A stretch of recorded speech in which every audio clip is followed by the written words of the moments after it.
जो लिंक है वो शेयर किया है आप लोगों के ग्रुप्स में। हम लोग आज स्टार्ट कर रहे हैं। डॉक्टर अली नहीं है, उसकी जगह मैं पढ़ा रही हूँ आप लोगों को, डॉक्टर कंदील। और हम लोगों ने जो पॉइंट स्टार्ट करना है वो 261 है। यहाँ तक आप लोगों ने लास्ट टाइम किया था और उससे आगे हमने कंटिन्यू करना है। और जो है ना 261 पॉइंट है। और इसमें हमारे पास सबसे पहले क्या चीज़ है, फ्रंटल लोब का फंक्शन है जो हमने करना है डिस्कस। और बैकग्राउंड नॉइज़ काफ़ी ज़्यादा है, मेरी आवाज़ अभी तक क्लियर है या बहुत लो है, मुझे बताइएगा, फिर मैं इसके अकॉर्डिंग एडजस्ट करती हूँ।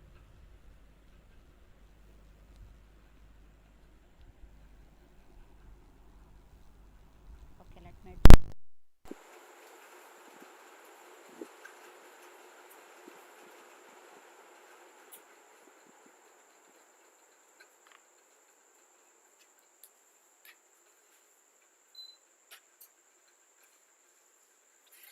अब आ रही है आवाज़ आप लोगों को? हाँ जी, हम लोगों ने स्टार्ट करना है फ्रंटल लोब। और इसमें पॉइंट नंबर 261 है। An old man has a history of stroke. Later he develops reduced motivation and depression. He has a lesion in frontal lobe. तो हमारे जिस तरह से स्कल के डिफरेंट पार्ट्स होते हैं, फिर जो हमारी स्कल की बोन्स होती हैं, frontal bone, parietal, temporal and occipital, उसी तरह से हमारे जो ब्रेन होता है उसके लोब्स भी होते हैं। और उसके अंदर जो फ्रंटल लोब होता है इन फ्रंट मोस्ट रीजन, तो उसमें जो है क्या होता है कि वो हमारा इन्वॉल्व होता है, मोटिवेशन के अंदर इन्वॉल्व होता है, और उसके अलावा जो डिप्रेशन वगैरह होते हैं, जो कॉग्निटिव स्किल्स होते हैं, उनके अंदर इन्वॉल्व होता है। इसके बाद फिर हमारे पास ये है कि फ्रंटल लोब की लीजन्स कौन कौन सी होती हैं। Let me adjust a bit.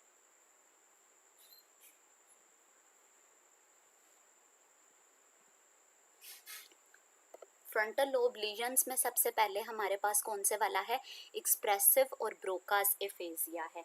जो ब्रोकास एफेजिया होता है ये हमारा कौन से वाला होता है, सेंसरी एफेजिया होता है कि मोटर एफेजिया होता है, ये आप लोगों ने बताना है। इज इट सेंसरी एफेजिया और मोटर एफेजिया? Broca's aphasia. और जो ब्रोकास रीजन होता है वो हमारा कौन सा होता है, ब्रेन का रीजन जो कि इन्वॉल्व होता है। हमारा जो माउथ होता है वो हमारे फेस के ऊपर एक तो फ्रंट पे होता है और दूसरा लोअर पार्ट पे होता है। तो जो इंफीरियर फ्रंटल रीजन होता है, यहाँ पे हमारा ये ब्रोकास रीजन लोकेटेड होता है। और ब्रोकास एफेजिया मोटर एफेजिया होता है। तो फ्रंटल लोब की लीजन्स के अंदर हमारे पास ब्रोकास एफेजिया आ रहा होता है। और इसके साथ साथ यहाँ पे कॉग्निटिव स्किल्स हमारी इन्वॉल्व होती हैं। हमारी जो है ना डिप्रेशन और लैक ऑफ मोटिवेशन जो होता है उसमें फ्रंटल लोब की लीजन्स होती हैं। फिर इसके अलावा हमारा एनोस्मिया आ रहा होता है। एनोस्मिया कौन से वाला होता है कि ये जो हमारी ऑल्फेक्शन की सेंसेशन खराब होती है। तो फ्रंटल लोब की लीजन्स के अंदर आपका एक तो ब्रोकास एफेजिया आएगा, दूसरा एनोस्मिया, तीसरा depression and lack of motivation. फिर इसके बाद आता है टेम्पोरल। टेम्पोरल कौन से वाला रीजन होता है, ये जो हमारे lateral side of the head पे होता है, अबव द ईयर। और इसमें हमारा कौन से वाला आता है, वर्निक्स एफेजिया आ रहा होता है जो कि सेंसरी एफेजिया होता है। इसके साथ फिर कौन से वाली सेंसेशन आ रही होती है, प्रोस्पाग्नोसिया। और प्रोस्पाग्नोसिया में क्या होता है, डिफिकल्टी रिकग्नाइजिंग फेसेस। उसके साथ साथ मेमोरी प्रॉब्लम्स होती हैं और perception of auditory impulses. Parietal lobe में क्या है, हमारा एस्टीरियोगनोसिस है। अब इसमें क्या होता है कि जो सेंसेशंस होती हैं, यानी हम ऑब्जेक्ट्स को रिकग्नाइज करते हैं बाय टचिंग देम, वो हमारे पास आ रही होती है एस्टीरियोगनोसिस में। फिर इसके बाद फिंगर एग्नोजिया है, difficulty in identifying the fingers and naming them. Agraphia, difficulty in writing. और ऑक्सीपिटल लोब लीजन्स जो होती हैं, जो हमारे बैक ऑफ द हेड पे होती है, वो विजन के साथ मोस्ट कॉमनली लोकेटेड होती है। और इसमें आर्टरी कौन सी इन्वॉल्व होती है हमारे पास, homonymous hemianopia with the macular sparing. ये आप लोग पढ़ के आए होंगे पीछे के स्ट्रोक की जब डेवलपमेंट होती है तो उसमें कौन सी आर्टरी जो है उसकी ऑक्लूजन होती है, जिसकी वजह से होमोनिमस हेमेनोपिया हमारा डेवलप होता है, जो ऑक्सीपिटल लोब की हमारी आर्टरी होती है। रिसेंटली आप लोगों ने ये पढ़ा है ना, इसके साथ हमारे पास क्या है, कॉर्टिकल ब्लाइंडनेस है और विजुअल एग्नोसिया है। तो बेसिकली ये 4 हमारे लोब्स हैं ब्रेन के, frontal, temporal, parietal and occipital. और उसमें मेन आप लोगों ने चीज़ों को याद रखना है कि अगर उनकी लीजन्स होती हैं तो कौन कौन से हमारे पास एबनॉर्मेलिटीज़ डेवलप होती हैं। जैसा कि फ्रंटल है तो ब्रोकाज एफेजिया है क्योंकि वो इन्फीरियर फ्रंटल रीजन के अंदर है।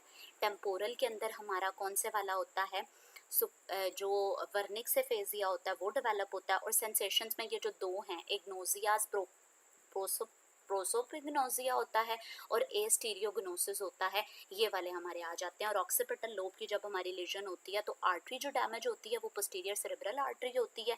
और जो हमारी लीजन होती है वो कौन सी होती है, होमोनिमस हेमिनोपिया होता है विद द मैक्युलर स्पेयरिंग। अब नीचे हमारे पास सिनेरियो दिए हुए हैं डिफरेंट इन्होंने, कि after head injury in a car accident patient develop depression and lack of motivation, this is most likely due to lesion. तो ये जब हमारे कॉग्निटिव फंक्शंस खराब होते हैं, हमारी ये जो डिप्रेशन और लैक ऑफ मोटिवेशन होती है, इसके अंदर कौन सा हमारा रीजन इन्वॉल्व होता है, ये आप लोगों ने बताना है।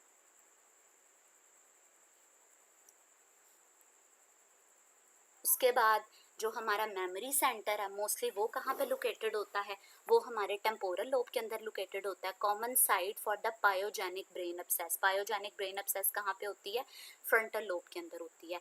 An arterial occlusion results in the impairment of the writing and speech which area or lobe of the brain has been affected. अब ये जो हमारी राइटिंग के साथ हमारी स्पीच की इम्पेयरमेंट के साथ एसोसिएटेड होता है, उसके अंदर भी फ्रंटल लोब के अंदर आर्टीरियल ओक्लूजन होती है। और हमारे पास after stroke patient experiences impairment of writing and speech which area or lobe of the brain has been affected, इसमें anterior part of the frontal lobe है हमारे पास। प्रोस्पागनोजिया है, इसमें हमारे पास कौन कौन से रीजन्स आ रहे होते हैं, इसको पॉट के निमोनिक से आपने याद रखना है, पेराइटो ऑक्सीपिटो टेम्पोरल। ठीक है, तो प्रोस्पागनोजिया जब आपके पास होता है, प्रोस्पागनोसिया में आपके पास इंफीरियर टेम्पोरल लोब इन्वॉल्व होता है। प्राइमरी ऑडिटरी कॉर्टेक्स जो होता है ये सुपीरियर टेम्पोरल लोब के अंदर होता है। Area of sound perception is located in cortex in the temporal lobe. तो ये सारे हमारे डिफरेंट सेरेब्रल कॉर्टेक्स के और जो ब्रेन के डिफरेंट रीजन्स हैं, जो कि डिफरेंट फंक्शंस की रेगुलेशन के अंदर उनके इंपॉर्टेंट रोल्स हैं, वो हमारे इन लोब्स के अंदर लोकेटेड हैं। और जब इनके रिस्पेक्टिव लीजन्स होती हैं तो ये वाले फंक्शंस हमारे पास लॉस होते हैं। अब जो प्रीवियस एमसीक्यूज हमारे पास रिपीटेड है उनके अंदर ये प्रोस्पागनोसिया और एस्टीरियोगनोसिस जो होते हैं, ये इन्होंने मोस्ट फ्रीक्वेंटली आस्क्ड क्वेश्चंस होते हैं कि जब आपके पास ये लीजन्स डेवलप होती हैं तो कौन सा रीजन जो होता है ब्रेन का वो इन्वॉल्व होता है। तो वो हमने देख लिया। इसके बाद आता है from which area of the brain do the majority of the cerebral cortex cholinergic fibres originate. तो इसके अंदर कौन से वाला, nucleus basalis of Meynert, pot, parieto occipito temporal region जो होता है वो हमारे पास इन्वॉल्व होता है। और उसी हिसाब से हमारे पास उसके अंदर जो है ना प्रेफरेंस आ रही होती है। Perception of disgust by which area, इसमें लेफ्ट इंसुलर कॉर्टेक्स है। प्रोस्पागनोसिया अक्खस ड्यू टू लीजन, इन यही रिपीट हो गया कि प्रोस्पोगनोसिया है, इसके अंदर पेराइटो ऑक्सीपिटो टेम्पोरल लोब, पॉट के निमोनिक से याद रखना है। पेराइटो ऑक्सीपिटो टेम्पोरल लोब की लीजन होती है तो हमारे पास जो डैमेज होता है उसको हम लोग कहते हैं prosopagnosia. Facial recognition in daily life is done by which of the following parts, तो इसके अंदर fusiform gyrus of the temporal lobe है। मोस्टली जो आपने बेसिकली चीज़ याद रखनी है, एक तो ये याद रखना है कि फ्रंटल लोब है तो वो हमारी कॉग्निटिव स्किल्स के अंदर, हमारे डिप्रेशन के अंदर, हमारी लैक ऑफ द मोटिवेशन के अंदर इन्वॉल्व है। टेम्पोरल को जब आपने याद रखना है तो उसको एक तो मेमोरी के रेलेवेंट याद रखना है और दूसरा आप लोगों ने याद रखना है कि इसके अंदर हमारा जो है ना वो वर्निक्स एरिया है जो सेंसरी एफेजिया के अंदर स्पीच के इंटरप्रिटेशन के अंदर इन्वॉल्व होता है। पेराइटल एरिया है तो उसको प्रोस्पागनोसिया के हवाले से याद रखना है। फिर जो आपका बैक पे है, बैक ऑफ द हेड के ऊपर, वो आपका कौन सा है, ऑक्सीपिटल लोब है और ऑक्सीपिटल रीजन है। और उसके अंदर आपके पास कौन सी लीजन डेवलप होती है, आई की लीजन होती है। विजुअल डिफेक्ट होता है जिसमें कॉन्ट्रालेटरल होमोनिमस हेमिनोपिया आता है विद द मैक्युलर स्पेयरिंग। तो मैक्यूला क्या होता है, ये हमारे पास point of the maximum visual acuity होती है, वो अनइफेक्टेड रहता है। उसके अलावा जब भी लीजन होती है आपकी तो वो ऑपोजिट साइड की इन्वॉल्वमेंट होती है। अगर राइट साइड का डैमेज होगा तो लेफ्ट साइड का विजुअल लॉस होगा। फिर इसके बाद आपके आते हैं थैलेमस, और थैलेमस जो है हमारे पास, ये क्या होता है, हमारा सेंसरी रिले सेंटर होता है। जितने भी हमारे ट्रैक्ट्स होते हैं, जो असेंडिंग सेंसरी ट्रैक्ट्स होते हैं, वो हमारे पास टर्मिनेट करते हैं थैलेमस के अंदर।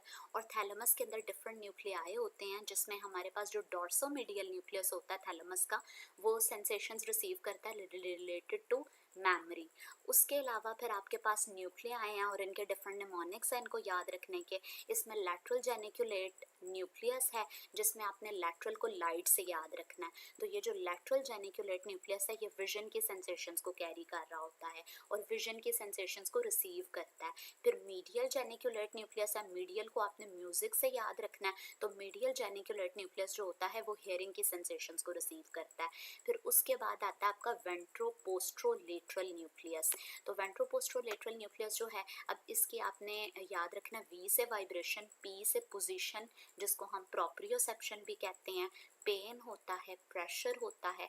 फिर उसके बाद जो लैटरल है वो लाइट टच के रेलेवेंट है, और बाकी कौन सा है, टेम्परेचर। तो ये इसके सारे जो लेटर हैं, इसके जो अल्फ़ाबेट्स हैं, ventral, posterolateral nucleus, vibration, pain, pressure, proprioception, light touch और टेम्परेचर, ये वाली जो सेंसेशंस होती हैं ये इधर रिसीव होती हैं। फिर इसके बाद वेंट्रोपोस्ट्रोमीडियल न्यूक्लियस, इसमें आपने मीडियल से याद रखना है कि जो मीडियल है वो आपने याद रखना है कि मेकअप जो होता है वो हमारे फेस के ऊपर होता है।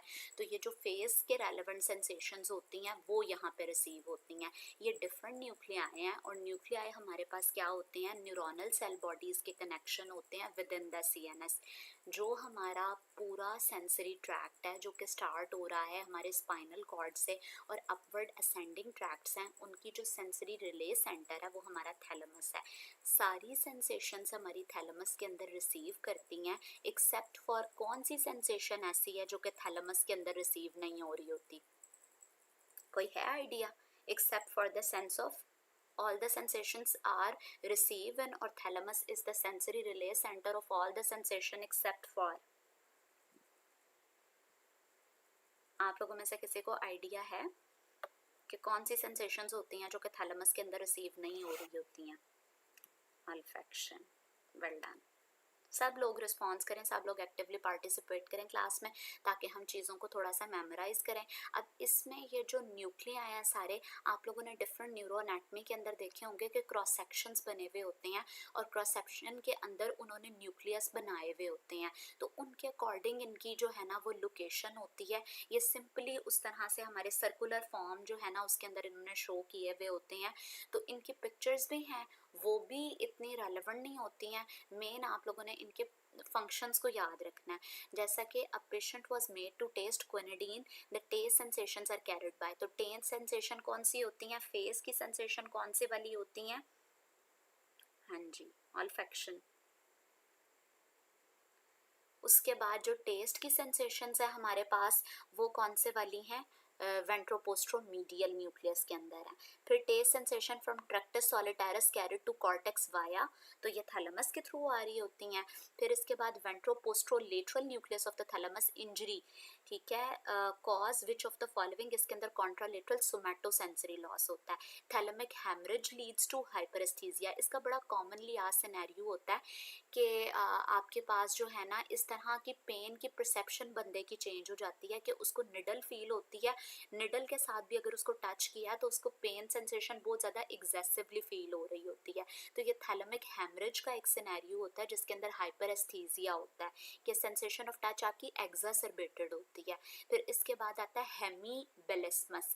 आप लोगों ने बेसल गैंग्लिया पढ़े होंगे, हमारे न्यूक्लियाई होते हैं जो डायनकेफेलॉन में ब्रेन के मैटर में लोकेटेड होते हैं, और जब उनकी न्यूक्लियस होती है उनके अंदर कोई लीजन होती है तो उसकी वजह से हमारी इनवॉलंटरी रिदमिक मूवमेंट्स हो रही होती हैं, तो उनको हम लोग क्या कहते हैं, वो इस तरह की मूवमेंट होती है हेमीबेलिस्मस। और हेमीबेलिस्मस में बेसल गैंग्लिया का कौन सा न्यूक्लियस डैमेज होता है? वो सबथैलेमिक न्यूक्लियस होता है।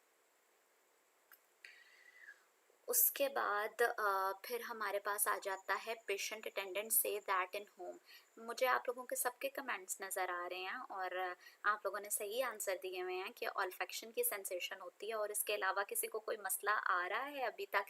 मैं चूँकि वो एक गो में चल रही हूँ तो हम लोग चीज़ों को डिस्कस कर रहे हैं, अगर आप लोगों ने मुझे बताना है, क्योंकि एक ट्यूटर के साथ आप लोगों का एक स्टाइल बना हुआ होता है।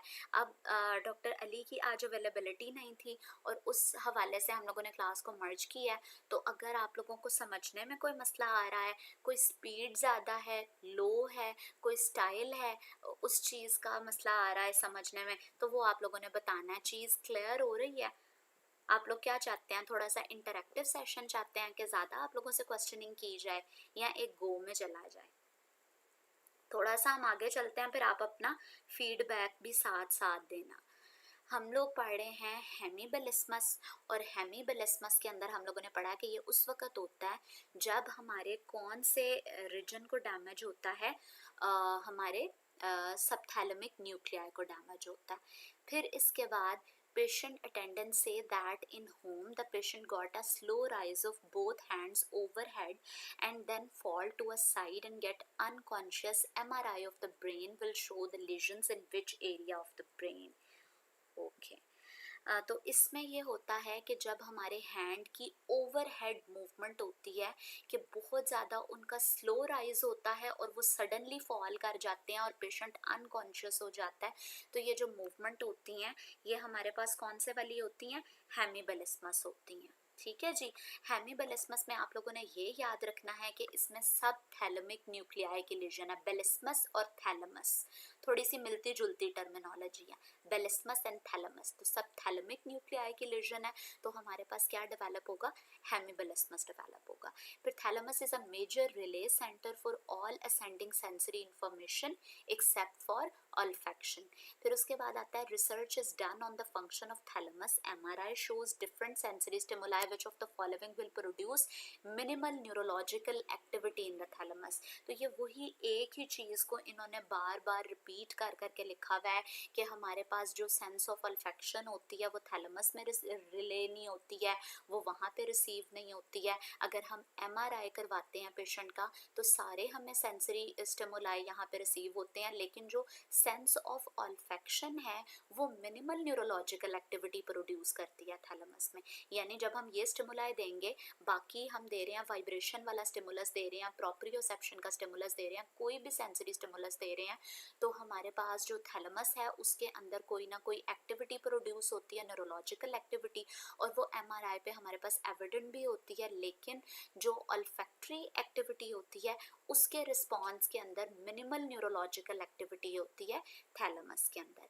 And if thalamus gets damage which is not affected, तो ऑब्वियस सी बात है कि सेंस ऑफ अल्फेक्शन हमारी इफेक्ट नहीं होगी अगर थैलेमस की कोई लेशन होती है तो। अच्छा, जो थैलेमिक हेमरेजेस होते हैं उसके अंदर हमारे पास क्या डेफिसिट होता है और क्या हमारा अपेरेंट जो है ना वो हमारे पास नज़र आ रही होती है लेशन? क्या पैरेस्थीजियाज होते हैं, नमनेस होती है, हाइपरेस्थीजियाज होते हैं, या हमारे पास नमनेस वाली सिचुएशन होती है? क्या होता है अगर थैलेमिक हेमरेजेस होंगे तो? ये आप लोगों ने टाइप करके बताना। फिर olfactory area is present in, तो हमारे जो ब्रेन है उसके अंदर गायराए होते हैं और सल्काए होते हैं। तो गायराए क्या होते हैं? ये हमारी होती हैं जो एलिवेशंस होती हैं, और सल्काए क्या होते हैं? डिप्रेशंस और फिशर्स होते हैं। तो ये जो ऑल्फैक्टरी एरिया होता है ये कौन से रीजन के अंदर लोकेटेड होता है? ये टेम्पोरल गायरस में लोकेटेड होता है। तो टेम्पोरल गायरस क्या है? टेम्पोरल हमारा रीजन वो होता है जो अबव द ईयर होता है, उस साइड पे, लेटरल साइड के ऊपर। तो ये टेम्पोरल गायरस के अंदर हमारा ऑल्फैक्टरी एरिया लोकेटेड होता है। और हमारा मेमोरी सेंटर कहाँ पे लोकेटेड होता है? कौन से लोब ऑफ द ब्रेन के अंदर लोकेटेड होता है मेमोरी सेंटर्स?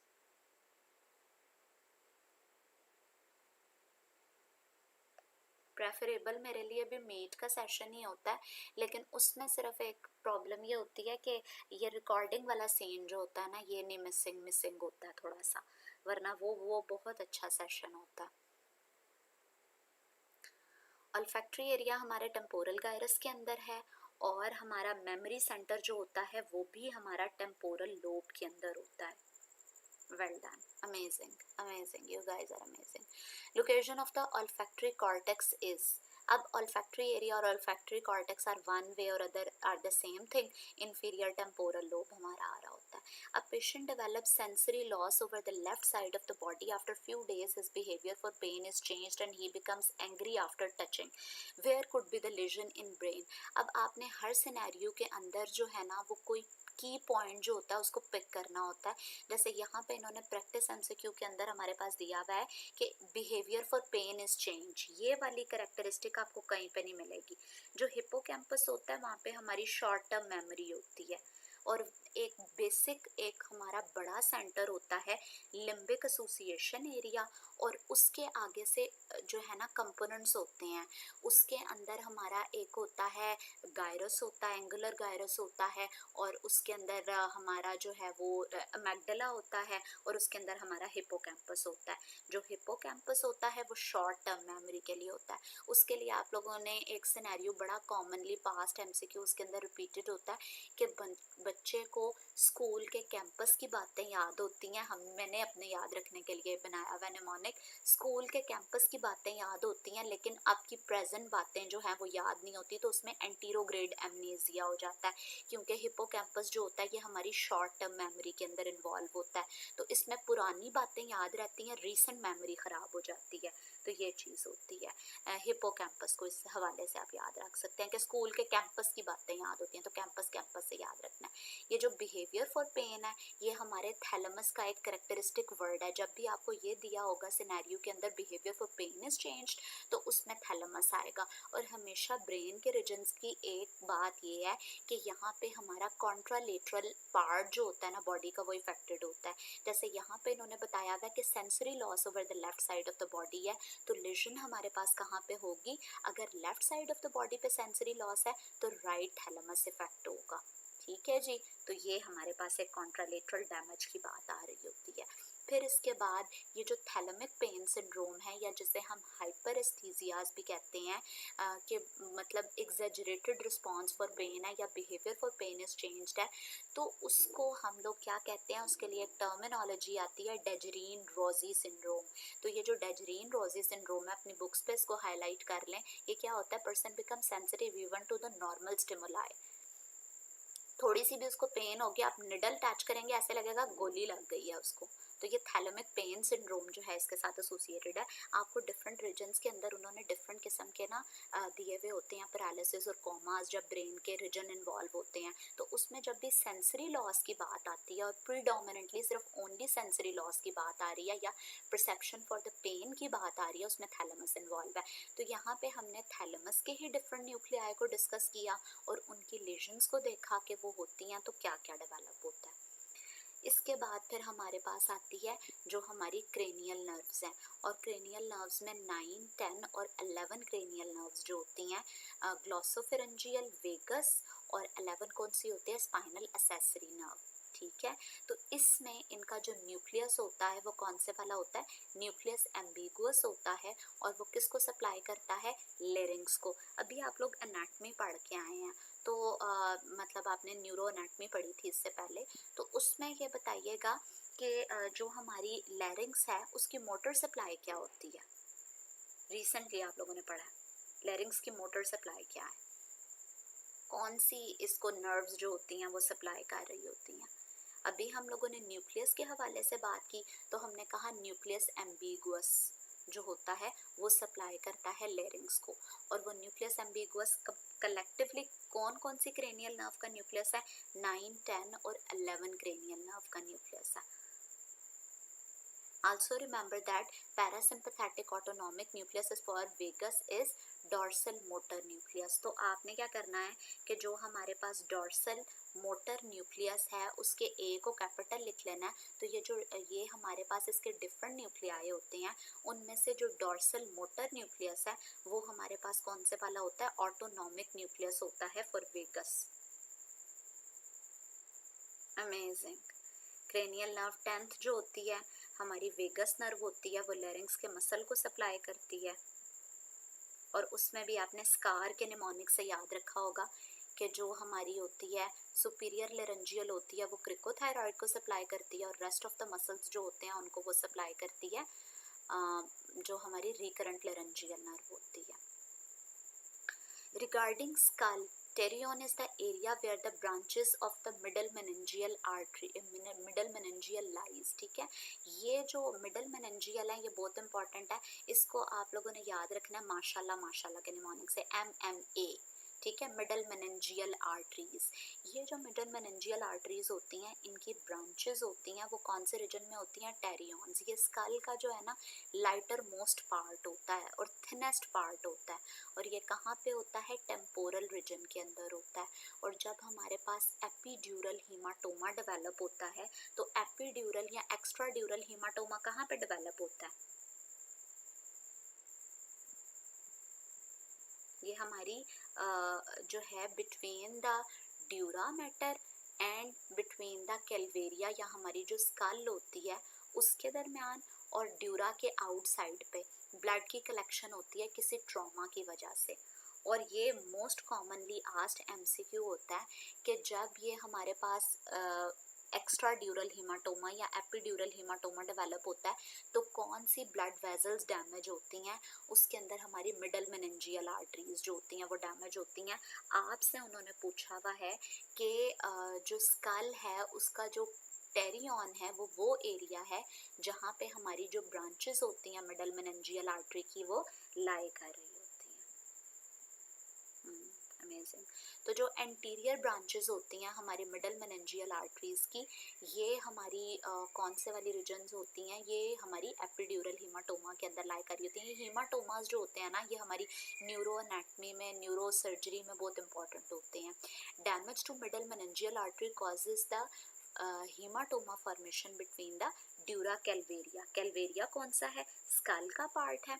और ड्यूरा मैटर मेरे पास 187 है, और ये वाला कौन सा पार्ट है? 190 है। ओके, ये पेजेस थोड़े से मेरे मिसअरेंज हो गए हैं, सॉरी फॉर दैट। 192, 193। अच्छा, मैंने असल में ये PDF बनाया था और उसमें ये कुछ पोर्शन स्किप हो गया।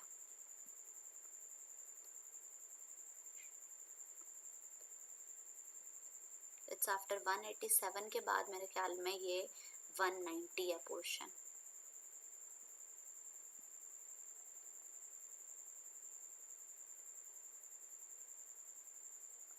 One 188 and 189।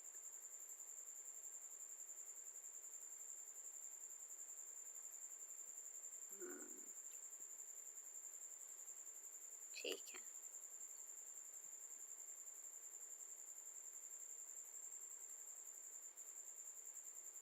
अच्छा,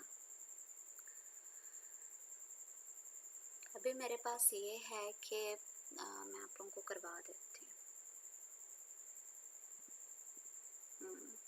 मैं आप लोगों को करवा देती हूँ। No issues, just wait a minute.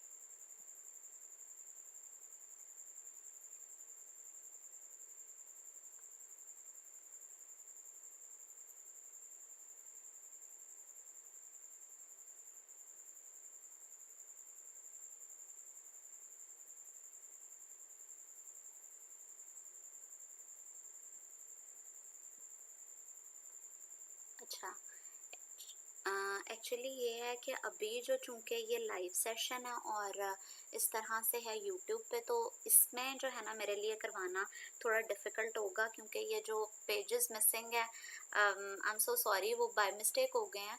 लेकिन ये है कि फिर जो है ना आप लोगों के कमेंट्स और उन चीज़ों को पॉसिबल नहीं होगा देखना, तो ये 188, 189 मेरे से मिस हो गए हैं पेजेस।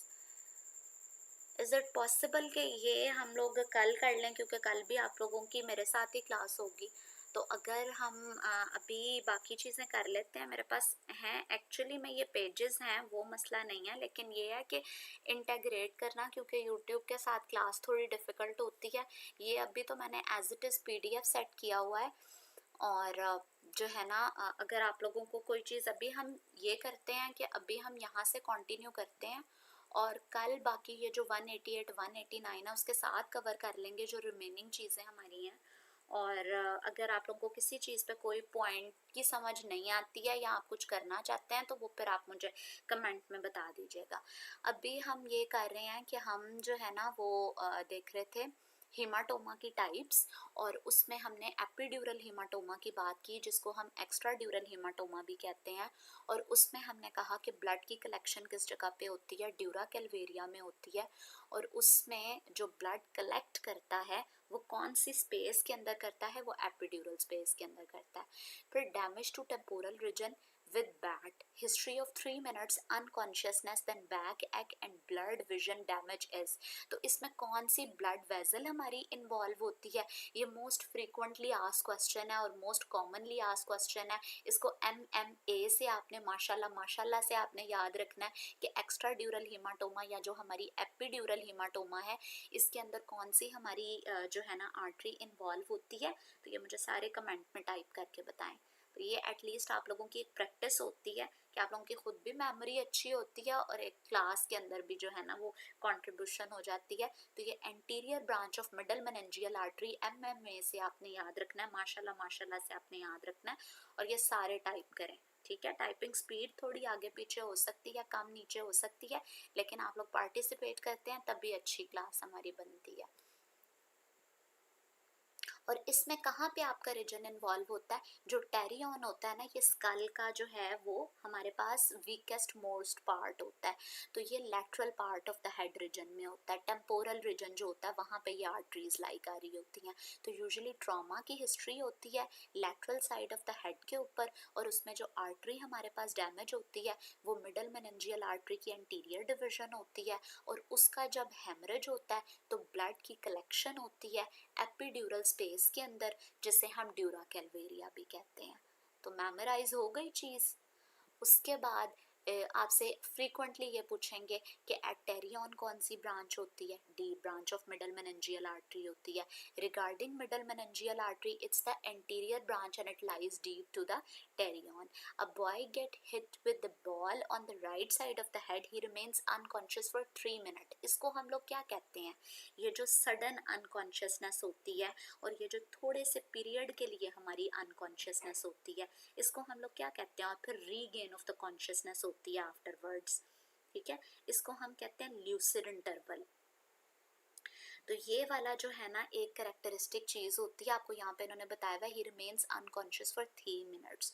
तो और later on develops temporal swelling, blurring of vision, dizziness on examination, right pupil dilated, which vessel is involve, anterior branch of middle meningeal artery. अब मल्टीपल MCQs आएंगे, मल्टीपल सिनेरियोज आएंगे, आपने एक चीज को पिक करना है, अपनी रेलेवेंट चीज को, और उसके बाद उसके आंसर की तरफ जाना है। फिर सब ड्यूरल हेमरेज, हेमरेज के अब डिफरेंट टाइप्स हैं। एक हमारे पास एपिड्यूरल हेमरेज है, एक हमारे पास सब ड्यूरल हेमरेज है। जो सब ड्यूरल हेमरेज है वहाँ पे ब्लड की कलेक्शन कहाँ होती है, between the dura mater and between arachnoid mater. तो ये जो सब ड्यूरल हेमरेज होता है इसमें कौन सी वेसल को डैमेज होता है, सुपीरियर सेरेब्रल वेन को डैमेज होता है, आर्टरी नहीं है। पहले हमारी मिडल मेनिंजियल आर्टरी थी, वो किस में थी, एपिड्यूरल या एक्स्ट्रा ड्यूरल हेमरेज के अंदर। अब आपने SS से याद रखना है, S से सब ड्यूरल हेमरेज है, S से सुपीरियर सेरेब्रल वेन है।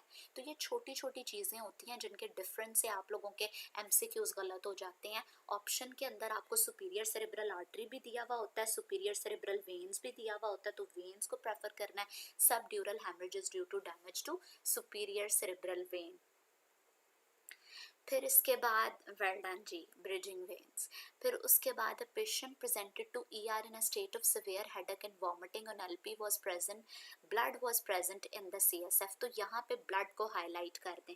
ये जो हमारे पास ब्लड स्टेन CSF होता है ये कैरेक्टरिस्टिक फीचर होता है सब अरेकनॉइड हेमरेज का।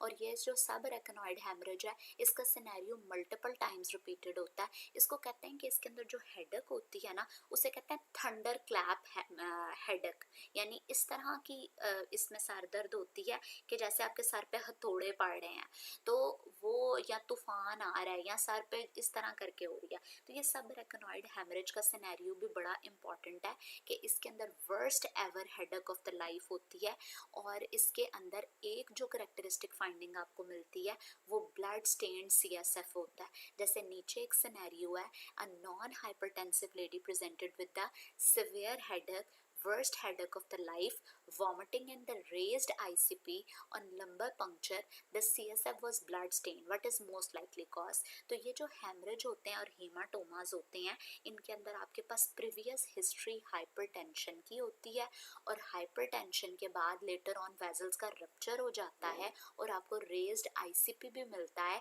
लेकिन यहाँ पे सब रेकनॉइड हेमरेज का डायग्नोसिस बनाने के लिए आपको जो चीज़ चाहिए वो एक तो worst ever headache of the life है और दूसरा ब्लड स्टेन्ड CSF है। That's all. ठीक है, तो हम चीज़ों को अपने लिए सिंप्लीफाई करते जा रहे हैं। जब हमने एक्स्ट्रा ड्यूरल हीमाटोमा की बात की उसमें हमने वेजल को याद रख लिया, मिडल मेनिंजियल आर्टरी थी। जब हमारे पास सब ड्यूरल हेमरेज आया तो हमने सुपीरियर सेरेब्रल वेन्स की बात कर ली। अब जब हम सब रेकनॉइड हेमरेज की तरफ आ रहे हैं तो हम ब्लड स्टेन्ड CSF की बात कर रहे हैं, और ये बड़े मज़े के पॉइंट्स आप लोग साथ साथ मेंशन कर रहे हैं। इसी तरह से हमारी क्लास इंटरेक्टिव होती है। वेल डन डॉक्टर आमना। ये इन्होंने बताया हुआ है येलो और ब्लड स्टेन्ड CSF, और ये हमारे पास एक चीज़ होती है कि एन्यूरिज्म क्या होता है, वेस्कुलर डायलिटेशन होती है, और वेस्कुलर डायलिटेशन जो होती है उसको हम क्या कहते हैं, बेरी एन्यूरिज्म या सेक्युलर एन्यूरिज्म कहते हैं, जो कि हमारा सर्कल ऑफ द विलस जो होता है उसमें एंटीरियर कम्युनिकेटिंग आर्टरी के ऊपर बन रहा होता है, और जब उसका रप्चर होता है उस एन्यूरिज्म का तो उसकी वजह से ये हमारा सब रेकनॉइड हेमरेज जो होता है वो डेवलप होता है। You guys are just brilliant. Doctor Amir, सब रेकनॉइड में कौन सी वेसल रप्चर होती है? इसमें एंटीरियर कम्युनिकेटिंग आर्टरी जो होती है ना उसके ऊपर एन्यूरिज्म बनता है और वो रप्चर होती है, एंटीरियर कम्युनिकेटिंग आर्टरी। लेकिन CPSP के ना हर जगह पे फेवरेट पॉइंट्स होते हैं और कुछ टॉपिक्स होते हैं जिनमें से ये सवाल बहुत उठा के पूछ रहे होते हैं, तो हमने उनको देखना है। वो हैं सिनेरियोज जो यहाँ पे इन्होंने एज इट इज़ रफ़ी ने प्रिंट किए हुए हैं कि हमारे पास अगर SAH है तो उसमें आपसे वो क्या पूछेंगे, CSF की फाइंडिंग दे के पूछेंगे डायग्नोसिस का। जब एपिड्यूरल है तो उसमें आपसे क्या पूछेंगे, ब्लड की लोकेशन किस जगह पे होती है, कौन सी आर्टरी डैमेज होती है। हर पॉइंट में से उनके पेट कैरेक्टरिस्टिक क्वेश्चंस हैं जो उन्होंने आपसे पूछने होते हैं, तो वो वाली चीज़ है, उसको आपने अपने जहन में रखना है।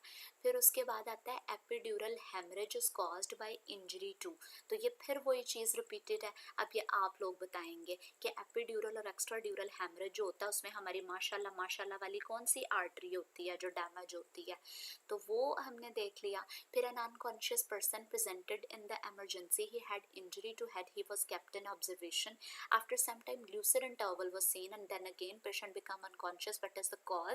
तो ये जो ल्यूसिड इंटरवल है ये आपके एक्स्ट्रा ड्यूरल और एपिड्यूरल हीमाटोमा के साथ आ रहा होता है कि पेशेंट जो है एकदम उसकी कॉन्शियसनेस लॉस हो जाती है, फिर वो दोबारा रिट्रीव करता है, उससे return to the conscious level होता है और फिर वो वापस चला जाता है। तो ये किस तरह से होती हैं हमारी मेनिंजेस? अगर हम इनके एनाटमी के हवाले से बात करें तो इस तरह होती है। सबसे पहले स्कल होती है, स्कल के बाद फिर हमारी एपिड्यूरल स्पेस होती है, फिर उसके बाद ड्यूरा मैटर होता है, फिर उसके बाद सब ड्यूरल स्पेस होती है, फिर एरेकनॉइड मैटर होता है, फिर सब एरेकनॉइड स्पेस होती है, और उसके बाद जब हम आउटवर्ड टू इनवर्ड मूव करते हैं तो फिर हमारा पाया मैटर होता है, और डैप या पैड के निमोनिक्स आप इसको याद रख सकते हैं। Well done, you keep on adding things. तो ये जो है ना, मुझे इस तरह जब आपकी क्लास में इन्वॉल्वमेंट होती है मुझे बड़ी एनर्जी मिलती है इस चीज़ से, तो आई जस्ट गेट मोटिवेटेड। और वेल डन, इसी तरह से पार्टिसिपेट करें। जो लोग बाद में भी आंसर देते हैं इट्स ओके, मुझे पता है कि टाइपिंग स्पीड आप लोगों की कम है, लेकिन 22 अगर पार्टिसिपेंट्स हमारी क्लास में हैं तो एटलीस्ट ये 8 से 10 लोगों के बजाय आप सारों की इन्वॉल्वमेंट होगी तो आप लोगों को भी मज़ा आएगा और मुझे भी, और आप लोगों को चीज़ें याद भी होंगी। तो हमने यहाँ से याद करके उठना है चीज़ों को। अभी तक हमने ये हेमरेजेस की और हीमाटोमास की बात की, तो ये जो है ना हमारे पास आ गई हैं। उसके बाद हम नेक्स्ट पॉइंट की तरफ चलते हैं, और ये मैं आप लोगों के ऊपर क्वेश्चंस छोड़ती हूँ, ये आप लोगों ने मुझे बताना है। डैप इस तरह से होता है कि अगर हम आउटसाइड टू इनसाइड मूव करें तो डैप के निमोनिक से याद रखना है कि पहले ड्यूरा होता है, D for dura, A for arachnoid and P for pia mater. तो ड्यूरा, एरेकनॉइड और पाया मैटर जो होता है उसको हम डैप के निमोनिक से याद रखते हैं। फिर उसके बाद सब ड्यूरल हेमाटोमा में कौन सी हमारी होती है वेजल जो कि रप्चर होती है। फिर अगर हमारे पास, ये आप लोगों ने आंसर देने हैं, फिर fracture on the antero inferior part of the parietal bone with non blood stained CSF leads to, ठीक है। तो उसके अंदर कौन सा हमारे पास हेमरेज होता है, antero inferior part of the parietal bone. तो antero inferior part of the parietal bone और टेरियन और टेम्पोरल वाला रीजन सेम ही है, ठीक है। तो इसमें आपको ये दिया होगा कि उसके right side of the head के ऊपर बॉल लगी है या left side of the head के ऊपर बॉल लगी है, बस सिर्फ ये है कि lateral side of the head के ऊपर बॉल लगी है। Amazing amazing. एपिड्यूरल होता है हेमरेज। फिर उसके बाद होता है deep coma is caused by lesion of the which nucleus. ये हमारा न्यूक्लियस सेरियोलस होता है जो कि हमारी नॉन रेम स्लीप के अंदर भी इन्वॉल्व होता है। तो इसकी अगर लीजन हो जाती है उसकी वजह से डीप कोमा डेवलप हो जाता है। जो प्रोलॉन्ग कोमा होता है उसके अंदर हमारा कौन सा होता है, पेरी एक्विडक्टल ग्रे मैटर जो होता है वो इन्वॉल्व होता है। अब आप लोग खुद इन्वॉल्व होंगे या मैं आप लोगों को बाय नेम इन्वॉल्व करके पूछूं कि क्या आप लोगों को समझ आ रही है और कोई चीज़ क्लियर होने वाली है, और बाय नेम आप लोगों से क्वेश्चंस पूछूं। Is it fine with you guys? अच्छा मुझे बताइएगा कि ये जो डीप कोमा होता है इसके अंदर कौन से न्यूक्लियस की लीजन होती है। Deep coma is caused by lesion of which nucleus. Prolong coma, P से प्रोलॉन्ग कोमा है और पी से पेरी एक्विडक्टल ग्रे मैटर है। पोन्स के साथ ये लोकेटेड होता है न्यूक्लियस सेरियोलस। परमानेंट कोमा जो है ये हमारे पास थैलेमस की लीजन के अंदर आ जाता है। फिर हमारे पास बहुत इम्पॉर्टेंट और जो मेन क्रक्स है इस चैप्टर का और न्यूरो के अंदर मोस्ट कॉमनली आस्क्ड जो हमारे ट्रैक्ट्स हैं उनके अंदर आता है। मिडल लोब कौन सा?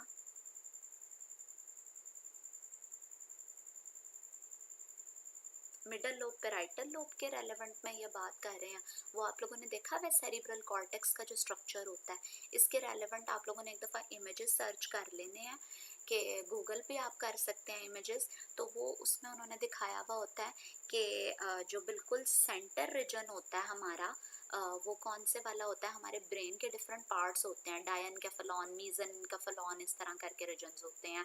तो ये जो सेंट्रल रीजन होता है हमारे ब्रेन का वो क्या होता है, ग्रे मैटर होता है। और उसका जो सराउंडिंग रीजन होता है, एक हमारी एक्विडक्ट होती है, उसका सराउंडिंग जो रीजन है वो पेरी एक्विडक्टल है। तो ये जो मेजर जो हमारा मिडल लोब है यानी हमारा पेराइटल लोब है उसका सराउंडिंग रीजन है। जैसे हमारी वो चीज़ होती है ना, हमारे स्पाइनल कॉर्ड में भी बटरफ्लाई शेप्ड ग्रे मैटर होता है, वो सेंटर में लोकेटेड होता है, उस तरह से होता है। अच्छा अब हमने जो ट्रैक स्टडी करना है, असेंडिंग ट्रैक जो कि हमारी सेंसेशन के रेलेवेंट होता है, वो हमारा कौन सा होता है, dorsal column medial lemniscal pathway, DCML भी इसको कह रहे होते हैं। ये हमारे पास क्या होता है, असेंडिंग ट्रैक्ट होता है और ये हमारी प्रोप्रियोसेप्शन के साथ रिलेटेड होता है। इसको आप इस तरह से याद रख सकते हैं, जितनी भी हमारी मॉडर्न सेंसेशंस है ना, हमारी जदीद सेंसेशंस है, उनके साथ ये रेलेवेंट है। और इसके अंदर हमारे पास कौन से वाली होती हैं सेंसेशन, प्रेशर होती है, वाइब्रेशन होती है, फाइन टच होती है, 2 पॉइंट डिस्क्रिमिनेशन होती है और प्रोप्रियोसेप्शन होती है। अब इसको इसके लिए निमोनिक है पीसीटी के निमोनिक से याद रखना, पोस्टीरियर कॉलम ट्रैक जो होता है ये कौन सी सेंसेशन कैरी कर रहा होता है, पीसीटी की ही सेंसेशंस कैरी करता है। Pain, crude touch and temperature which are carried by spinothalamic. एक यहाँ पे आपके पास जो सेंसेशंस आएंगी वो कौन से वाली होंगी, वाइब्रेशंस वाली आएंगी, फाइन टच वाली आएंगी, प्रोप्रियोसेप्शन, 2 पॉइंट डिस्क्रिमिनेशन ये वाली आएंगी। और जो आपका होगा स्पाइनोथैलेमिक ट्रैक्ट होगा उसमें हमारे पास पेन, क्रूड टच और टेम्परेचर वाली सेंसेशन आएंगी। ये जो आपका डॉर्सल कॉलम होता है, अब हमारा स्पाइनल जो कॉर्ड होता है उसका जो ग्रे मैटर होता है बटरफ्लाई शेप्ड, उसके हॉर्न्स होते हैं, एक डॉर्सल हॉर्न होता है और एक एंटीरियर हॉर्न होता है। तो जो उसका डॉर्सल या पोस्टीरियर हॉर्न होता है वो सेंसेशन के साथ और असेंडिंग ट्रैक्ट्स के साथ कंसर्न्ड होता है, और जो एंटीरियर हॉर्न होता है वो मोटर हॉर्न होता है जिसमें डिसेंडिंग ट्रैक्ट्स होते हैं। ये तो समझ आता है ना, असेंडिंग वो हैं जो सेंसेशंस कैरी कर रहे हैं और डिसेंडिंग वो हैं जो मैसेजेस लेकर आ रहे हैं, जिन्होंने हमारी मूवमेंट करवानी होती है। तो असेंडिंग में DCML के अंदर हमारे कौन से वाले हैं, फाइन टच, वाइब्रेशन, प्रोप्रियोसेप्शन। अब ज़्यादा कॉम्प्लिकेशन में ना जाएंगे, किसी ने निमोनिक भी PTV वाला भेजा हुआ है, प्रोप्रियोसेप्शन, टच एंड वाइब्रेशन। इसको आप इस तरह से याद रख सकते हैं कि इसके अंदर सारी मॉडर्न सेंसेशन है, 2 point discrimination, proprioception, fine touch, ठीक है, उसके साथ ये एसोसिएटेड है। फिर इसके अंदर और कौन से होते हैं, इसके अंदर अब जो हमारे पास होते हैं फेजिकुलस होते हैं, और फेजिकुलस क्यूनिएटस होते हैं, और फेजिकुलस ग्रेसिलस होते हैं। ये इस सेंसेशंस कैरी कर रहे होते हैं। फेजिकुलस ग्रेसिलस को आपने ग्रेसफुल लेग के निमोनिक से याद रखना है कि ये लोअर लेग से सेंसेशंस कैरी करता है, और क्यूनिएटस जो होता है वो अपर बॉडी और आर्म से सेंसेशंस कैरी कर रहा होता है। फिर इसके बाद ये वेंट्रोपोस्ट्रोलेटरल तो हमें याद ही है, वाइब्रेशन, पोजीशन और ये वाली जो होती हैं सेंसेशंस उसने कैरी करनी होती हैं। फिर इसके बाद आपने जो है ना दो बहुत हमारे जो है ना इसके लिए क्या उसको कह सकते हैं, हिलेरियस निमोनिक्स है, लेकिन इनसे ना याद रहती हैं चीज़ें कि जैसे जो है ना लैटरल स्पाइनोथैलेमिक है ना, तो ये एक्सक्रूशिएटिंग पेन के साथ और टेम्परेचर के साथ एसोसिएटेड होता है कि जब लात पड़ती है ना हमें, तो हमें दर्द होती है शदीद, और उसके साथ पारा भी चढ़ जाता है, ठीक है। तो ये जो लैटरल स्पाइनोथैलेमिक ट्रैक्ट होता है, ये एक्सक्रूशिएटिंग पेन और क्रूड जो होता है ना टच और टेम्परेचर के साथ और पेन के साथ ये एसोसिएटेड होता है। लात के निमोनिक से याद रखना है लैटरल स्पाइनोथैलेमिक, ठीक है। लैटरल स्पाइनोथैलेमिक क्या कहता है, जब लात पड़ती है तो दर्द होती है और पारा चढ़ जाता है, तो पेन और टेम्परेचर के साथ लैटरल स्पाइनोथैलेमिक है। और एंटीरियर स्पाइनोथैलेमिक में आपने याद रखना है कि जो एंड होती है ना, वो हमारी बॉडी पे जब एंड चल रही होती है तो हमें क्रूड सा टच फील होता है, और हम फिर प्रेशर लगा के उसको मार देते हैं। तो क्रूड टच और क्रूड प्रेशर वाला जो है ना, वो एंटीरियर स्पाइनोथैलेमिक ट्रैक्ट है। यानी आप लोगों ने ये याद रखना है कि ये जो ट्रैक्ट्स हैं, और हमारी बॉडी में परेशान होने की ज़रूरत नहीं है, जो हमारे असेंडिंग ट्रैक्ट्स हैं और हमारे डिसेंडिंग ट्रैक्ट्स हैं, इनमें से कुछ ही ट्रैक्ट्स हैं जो हमने याद रखने हैं, जो CPSP के रेलेवेंट इंपॉर्टेंट है। 3 असेंडिंग में आपने याद रखने हैं, एक तो DCML था, दूसरा स्पाइनोथैलेमिक था। स्पाइनोथैलेमिक में 2 हैं, एक एंटीरियर स्पाइनोथैलेमिक है और एक लैटरल स्पाइनोथैलेमिक है। और सेंसेशंस को उनके हवाले से याद रखना है। DCML में हमने याद रख लिया कि उसके 2 आगे से फेजिक्यूल आए हैं, एक फेजिकुलस क्यूनिएटस है और फेजिकुलस ग्रेसिलस है, और उसमें आप लोगों ने याद रख लिया ग्रेसफुल लेग के निमोनिक से, और दूसरा आपने ये याद रख लिया क्यूनिएटस के वो अपर लिम से सेंसेशन कैरी करेगा। और कौन कौन सी, फाइन टच, प्रोप्रियोसेप्शन, वाइब्रेशन वाली। और लैटरल स्पाइनोथैलेमिक को लात के निमोनिक से याद रख लेना है कि उसमें पेन और टेम्परेचर होती है, और एंटीरियर स्पाइनोथैलेमिक में क्रूड टच और क्रूड प्रेशर होता है। हाँ जी, हुई चीज़ें क्लियर। और फिर हमारे पास ये तो है ही हैं जो VPL, ये इन्होंने ना पूरा एक पाथवे बताया हुआ है कि जैसे अगर हमारे पास DCML है तो वो dorsal column of the spinal cord से ओरिजिनेट करेगा और अपवर्ड डिसेंड करेगा।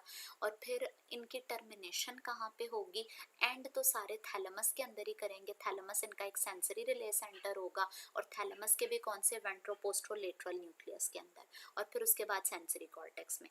Are you getting my point कि कहाँ से स्टार्ट होंगे, स्पाइनल कॉर्ड से स्टार्ट होंगे, वहाँ से फिर फेजिकुलस बनेंगे, उसके बाद थैलेमस में जाएंगे, थैलेमस में जाके रिले करेंगे, और उसके बाद सेंसरी कॉर्टेक्स में जाएंगे। सेंसरी कॉर्टेक्स इनका मेन टर्मिनेटिंग पॉइंट है। तो ये हमारे ट्रैक्ट्स होते हैं जिसके अंदर हमारे डिफरेंट न्यूरोनल फाइबर्स होते हैं, ठीक है। अब मुझे जो हैं डॉक्टर इकरा बताएंगी कि हमारे पास जो लैटरल स्पाइनोथैलेमिक ट्रैक्ट होता है, ये कौन सी सेंसेशंस को कैरी कर रहा होता है। लैटरल स्पाइनोथैलेमिक ट्रैक्ट जो होता है, ये हमारी कौन सी सेंसेशंस को कैरी कर रहा होता है। और दूसरा हमारा जो DCML है, उसका क्या पाथवे होगा, स्टार्ट होगा dorsal column of the spinal cord से। हाँ जी, पेन एंड टेम्परेचर को कैरी करेंगे, वेल डन। और इसके बाद इनका पाथवे क्या होगा, डॉक्टर आमना बताएंगे कि किस किस तरह से, कहाँ से स्टार्ट होते हैं। स्पाइनल कॉर्ड से स्टार्ट होते हैं, फिर थैलेमस में जाते हैं, फिर सेंसरी कॉर्टेक्स में जाते हैं, ठीक है जी।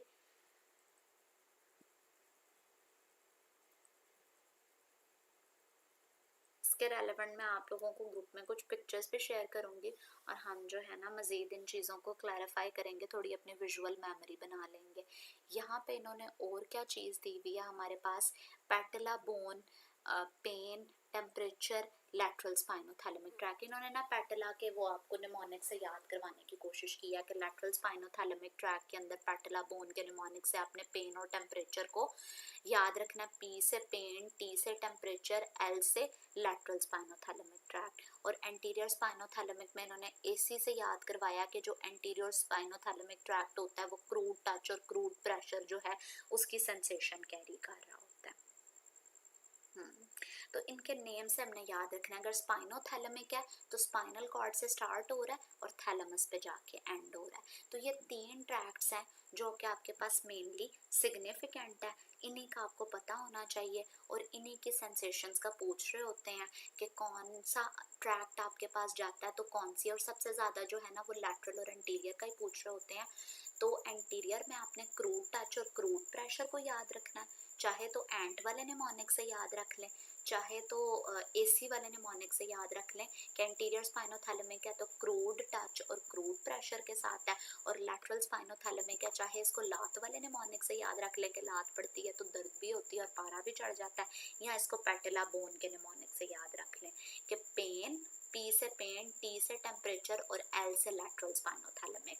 तो पैटेला बोन जो है पेन, टेम्परेचर और लैटरल स्पाइनोथैलेमिक है। अच्छा, एसीएस से कैसे याद रखा हुआ है आप लोगों ने? Posterior limb of internal capsule, corona radiata and then somatosensory cortex. Amazing.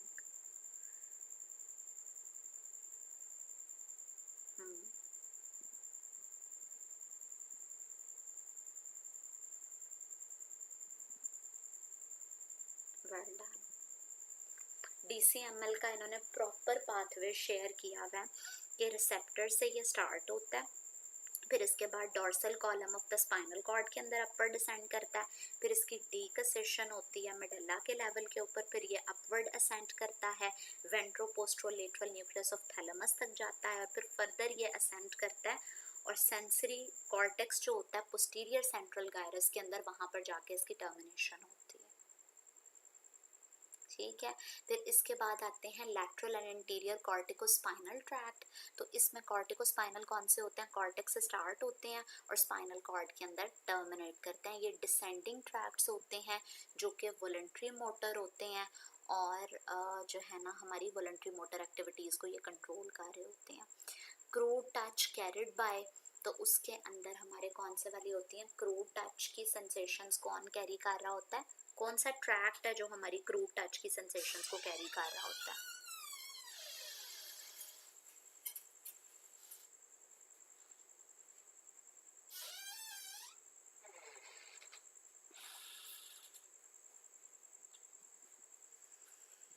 Anterior spinothalamic है।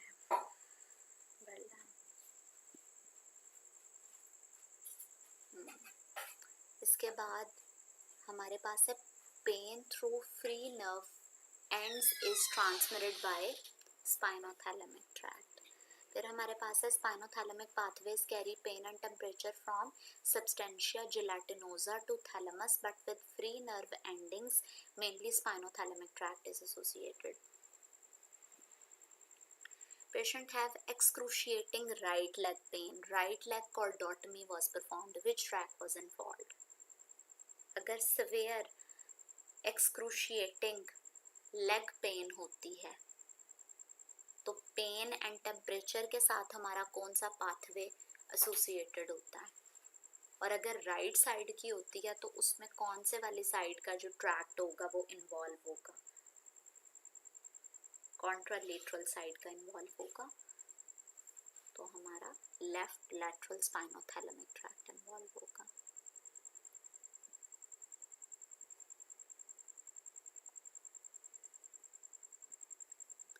फिर उसके बाद है man with gun shot wound in spine at L1 has loss of pain and temperature of right side of the lower limb, which pathway has been damaged. अब इसमें क्या है कि L1 के लेवल के ऊपर loss of pain and temperature of the right side of the lower limb, pain and temperature loss है right side का, तो कौन सा पाथवे डैमेज है और किस साइड का डैमेज है? लेफ्ट साइड का लैटरल स्पाइनोथैलेमिक ट्रैक्ट है। Well done, amazing. उसके बाद फिर हमारे पास आता है patient doesn't feel pain on his right side, most likely the lesion is in the left lateral spinothalamic pathway. Patient of pancreatic CA right-sided leg pain. His pain was relieved by cutting down. Mostly हमारे पास excruciating जो है ना वो pen की ही उन्होंने show की हुई है और वो यूनिलैटरल है, जैसा कि राइट साइडेड लेग पेन है तो उसके अंदर हमने अगर ट्रैक्ट कौन सी साइड का जो है वो कट करना है तो वो पेन रिलीव होगी, तो उसके अंदर भी लेफ्ट लैटरल स्पाइनोथैलेमिक ट्रैक्ट है। ये सारे इसी तरह के सिनेरियोज हैं, वन वे और अदर दे आर लिंक्ड और they are one or the other. Primary afferents from nociceptor terminate in, तो नोसिसेप्टर्स कौन से होते हैं? हमारे पेन रिसेप्टर्स होते हैं। वहाँ से जो प्राइमरी एफरेंट्स होते हैं वो कहाँ पर टर्मिनेट करते हैं? इन the lamina of the spinothalamic tract.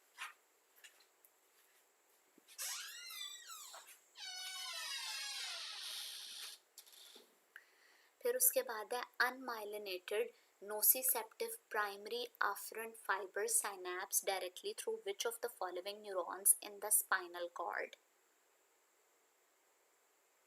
Spinothalamic neurons in the lamina propria, इनके साथ ये synapse करते हैं।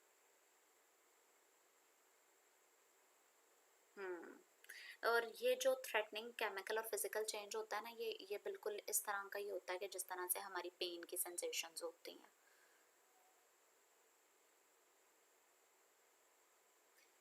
Free nerve endings carry pain and temperature in, कौन से पाथवे के अंदर ये फ्री नर्व एंडिंग्स हमारी पेन और टेम्परेचर को कैरी कर रही होती हैं? तो पेन एंड टेम्परेचर की जब भी आपके पास बात आती है, आपके पास कॉन्ट्रालेटरल साइड का जो स्पाइनोथैलेमिक ट्रैक्ट होता है वो इन्वॉल्व होता है।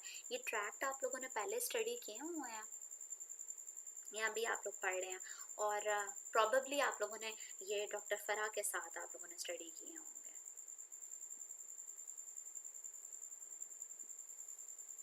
फिर इसके बाद आता है ये वाली सारे जो एमसीक्यूज थे ये स्पाइनोथैलेमिक ट्रैक्ट के साथ थे। अच्छा, लास्ट पॉइंट क्या है? Unmyelinated nociceptive primary afferent fiber synapse directly through which of the following neurons in the spinal cord?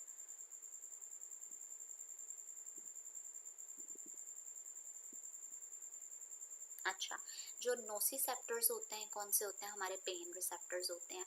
वहाँ से जो फाइबर्स ओरिजिनेट होते हैं वो कौन से होते हैं? Unmyelinated nociceptive primary afferent fibres होते हैं। इसका क्या मतलब है कि एक तो माइलिन से वो कवर नहीं होते हैं और दूसरा वो रिसेप्टर से डायरेक्टली ओरिजिनेट करते हैं। वो ब्रेन वो स्पाइनल कॉर्ड के अंदर उन्होंने अपवर्ड असेंड करना है, तो जो एंटरिंग और असेंडिंग फाइबर्स होते हैं उनको हम क्या कहते हैं? afferent fibres. और ये जो प्राइमरी afferent अनमाइलिनेटेड नोसिसेप्टिव फाइबर्स होते हैं ये हमारे स्पाइनल कॉर्ड के अंदर जो स्पाइनोथैलेमिक न्यूरॉन्स होते हैं उनके साथ साइनैप्स करते हैं।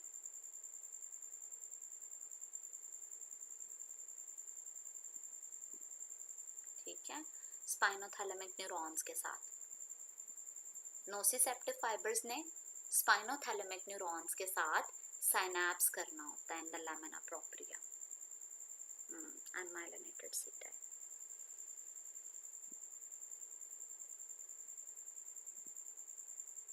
अमेजिंग। उसके बाद हम लोग चलते हैं आगे DCML की तरफ, जो dorsal column medial lemniscal pathway है। तो इसमें हमारे पास कौन सी होती हैं? Sense of the fullness of bladder and rectum are carried by dorsal column medial lemniscal pathway. Patient falls when eyes closed. ठीक है, तो ये DCML के साथ अगर हमारी आईज ओपन हो और फॉल कर जाए पेशेंट, तो उसके अंदर कौन सी लेजन हमारी इन्वॉल्व होती है? कौन सा एरिया ऑफ द ब्रेन जो होता है वो डैमेज्ड होता है? If a person falls when eyes open or if a person falls when eyes closed. अगर आईज हमारी ओपन हो तो उस सूरत में अगर पेशेंट फॉल कर जाता है तो इसका ये मतलब होता है कि उसका सेरिबेलम जो है वो इफेक्टेड है।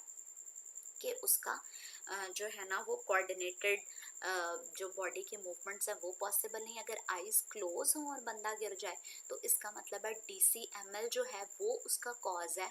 और DCML किस चीज़ के साथ एसोसिएटेड होता है, ये प्रोप्रियोसेप्शन की चूंकि सेंसेशंस कैरी कर रहा होता है, तो इस वजह से जो है ना अगर पेशेंट फॉल कर जाता है तो इसका मतलब है उसकी लीजन कहाँ पे है, DCML के साथ है।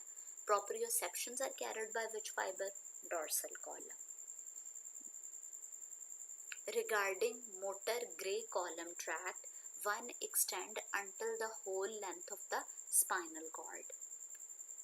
टेब्स डोर्सालस जो होता है इसमें हमारे पास कौन से वाला ब्लैडर की टाइप होती है, एटॉनिक ब्लैडर होता है। और उसकी रीज़न क्या होती है कि उसके अंदर डोर्सल कॉलम गैंग्लियन जो होते हैं वो अफेक्टेड होते हैं। Regarding posterior gray column tracts, one extend until ये हो गया। dorsal column damage which will least affected, तो इसमें dorsal column के अंदर चूंकि fine touch होता है तो crude touch जो होता है वो least affected होता है। synapses absent in the dorsal root ganglion. In dorsal column of the posterior cord, which neurotransmitter is present between the dorsal root ganglion and pain inhibitory fibers? तो ये कौन से होते हैं, dorsal root ganglions और pain inhibitory fibers की जब बात आती है इनके दरम्यान में कौन सा हमारा न्यूरोट्रांसमीटर रिलीज हो रहा होता है, इनकैफेलिन रिलीज हो रहा होता है। फिर dorsal column medial lemniscus associated with vibrations, ठीक है। तो ये वही वाली सेंसेशंस है इसके अंदर मोस्टली पूछी जा रही होती हैं इन ट्रैक्ट्स के अंदर कि कौन सा ट्रैक कौन सी सेंसेशन कैरी करके लेके जा रहा होता है, तो उसी के अंदर आपसे वन वे और अदर MCQs पूछे हुए हैं। फिर in the spinal cord the fibres from the lower limb and upper limb in the posterior column goes in which manner, तो ये मीडियल टू लैटरल होते हैं। Patient with the loss of vibration lesion at dorsal column, lesion in dorsal column medial lemniscal causes sensory ataxia. एक हमारे पास होता है motor ataxia, एक हमारे पास होता है सेंसरी एटैक्सिया। तो जब DCML की लीजन होती है सेंसरी एटैक्सिया होता है, और जब हमारे पास होती है सेरिबेलम तो कहाँ पे फर्स्ट ऑर्डर न्यूरॉन आएगा, डोर्सल रूट गैंग्लियन कहाँ ओरिजिनेट होते हैं, ये बिल्कुल स्टार्ट में होते हैं जहाँ पे हमारी बॉडीज़ जो होती हैं, न्यूरोनल सेल बॉडीज़ जो होती हैं वो outside the spinal cord located होती हैं, और वहाँ पे हमारे पास उनके अंदर जो है ना वो एक सिंगल न्यूरॉन चूँकि ट्रांसफ़र कर रहा होता है तो वहाँ पे कोई साइनैप्स प्रेजेंट नहीं होता।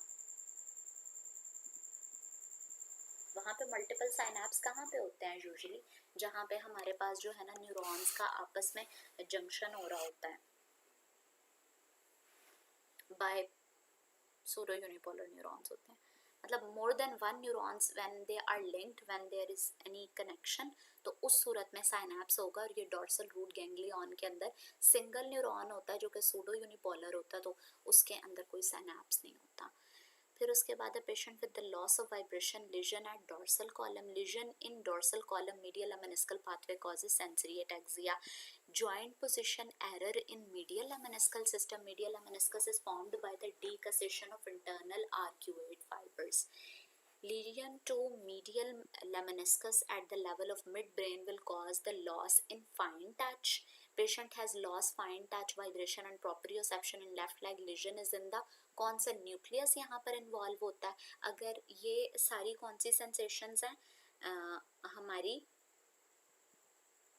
वाइब्रेशन, प्रोप्रियोसेप्शन और फाइन टच की जो सेंसेशंस हैं ये हमारी कैरिड हो रही होती हैं DCML के थ्रू। और DCML का भी अगर हम वो पार्ट देखें जो कि हमारी लोअर लेग के अंदर लोकेटेड है, तो वो जो है ना हमारे पास कौन से वाला होता है, न्यूक्लियस ग्रेसिलस होता है, उसके अंदर लेजन होती है जो वहाँ से हमारी लोअर लेग से सेंसेशंस कैरी कर रहा होता है, फाइन टच, वाइब्रेशन और प्रोप्रियोसेप्शन वाली। Decrease proprioception in the lower leg association fasciculus gracilis. Damage to dorsal horn of the spinal cord at the spinal cord level leading to ataxia results in proprioception not reaching the sensory cortex. फिर इन movements की further आगे से चीज़ें, ये तो हमारी different थी sensations जो कि हमारी different regions of the body से कैरिड हो रही थी, और उसके अंदर हमने पाथवे देख लिए और स्पाइनोथैलेमिक के रेलेवेंट देखे और उसके बाद DCML के रेलेवेंट देखे। अब हमने जो देखना है वो मूवमेंट के हवाले से देखने हैं, हमने डिसेंडिंग ट्रैक्ट्स देखने हैं जो कि हमारी मूवमेंट के रेलेवेंट होते हैं। तो उसमें जो फाइन मूवमेंट्स होती हैं जिन्हें हम क्या कहते हैं, fine discrete movements of the bodies, वो किसके थ्रू हो रही होती हैं, कॉर्टिकोस्पाइनल ट्रैक के थ्रू, जो कॉर्टेक्स से ओरिजिनेट करते हैं, स्पाइनल कॉर्ड के अंदर टर्मिनेट करते हैं। अब इनके अंदर भी fine movements of the hand जो होते हैं उनकी होती है, उनकी कंडक्शन होती है और उनकी क्या चीज़ होती है, उनका कंट्रोल होता है। यहाँ पे जो इंटरनल आर्क्यूएट फाइबर्स होते हैं उनकी डीकसेशन की वजह से हमारे पास ये मीडियल लेमनिस्कस जो होता है इसकी फॉर्मेशन हो रही होती है। फाइबर्स जो होते हैं internal arcuate fibres, they decussate and they form the medial lemniscus. ये पॉइंट था।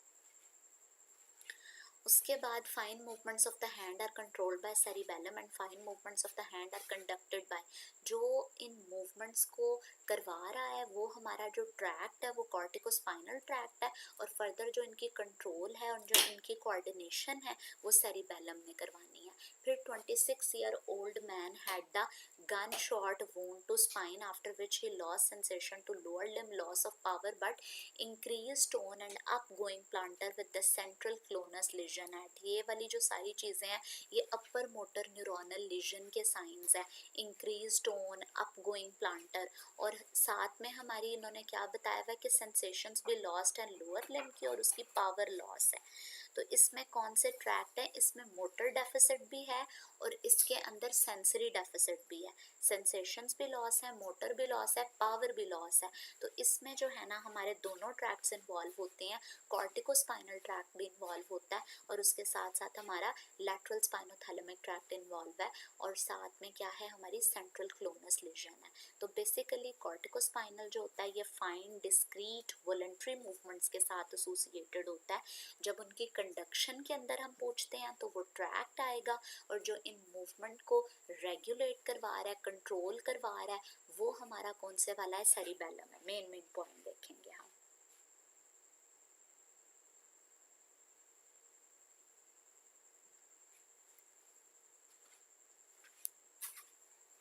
यहाँ पे हमें सेंसेशंस का मेंशन किया हुआ है ना, इन्होंने सेंसेशंस टू लोअर लिम्ब वाला मेंशन किया हुआ है। ये डिपेंड करता है क्वेश्चन के सिनेरियो के जो है ना ऑप्शंस के ऊपर डिपेंड कर रहा होता है।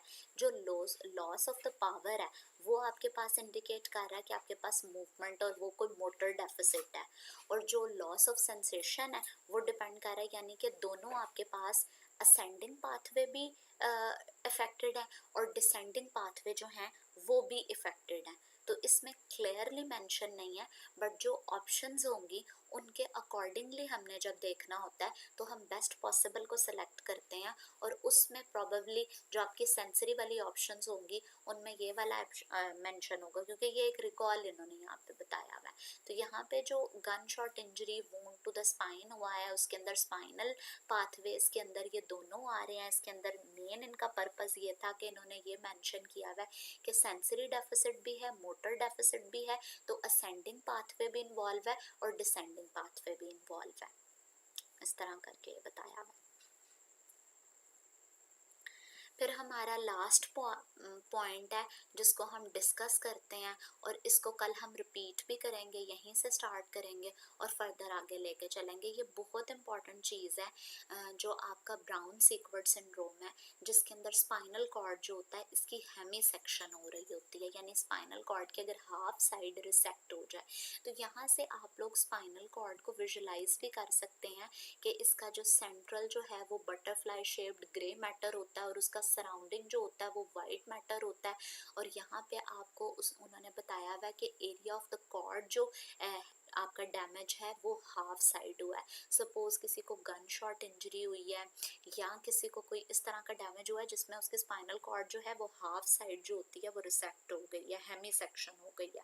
तो इसमें क्या होता है कि एक इफेक्ट होता है जो कि at the level of lesion होता है और एक जो होता है वो below the level of lesion होता है। तो इसको जब हमारे पास hemi section of the spinal cord होती है इसको हम ब्राउन सीक्वर्ट सिंड्रोम कहते हैं। इसके अंदर आपकी ipsilateral loss of all sensation sensation होती है at the level of the lesion, और यहाँ पे लेवल ऑफ द लीजन पे क्या होता है कि आपके पास सारी सेंसेशंस चली जाती हैं, और आपके पास क्या होता है कि जो आपकी होती है सेम साइड, उस पे आपका इन्वॉल्व होता है DCML पाथवे, क्योंकि DCML की अभी इन्होंने बताया था कि उसकी जो डीकसेशन होती है वो मेडुला के लेवल पे हो रही होती है, तो वहाँ पे जो आपकी सेंसेशंस होती हैं सेम साइड की, आपकी प्रोप्रियोसेप्शन, आपकी वाइब्रेशन, आपका फाइन टच, पोजीशन, जो भी DCML वाली लीजन होती हैं वो इप्सिलेटरल लॉस होती हैं, और जो पेन, टेम्परेचर, क्रूड टच वगैरह वाली सेंसेशन होती है, यानी कि ये जो स्पाइनोथैलेमिक पाथवे इन्वॉल्व होता है ये कॉन्ट्रालेटरल साइड का इन्वॉल्व होता है। तो इसका हमेशा सिनेरियो यही आ रहा होता है, ब्राउन सीक्वर्ट सिंड्रोम होता है, इसको जितना आप लोग विजुलाइज करा लें उतना इम्पॉर्टेंट है कि चूँकि हमारे DCML की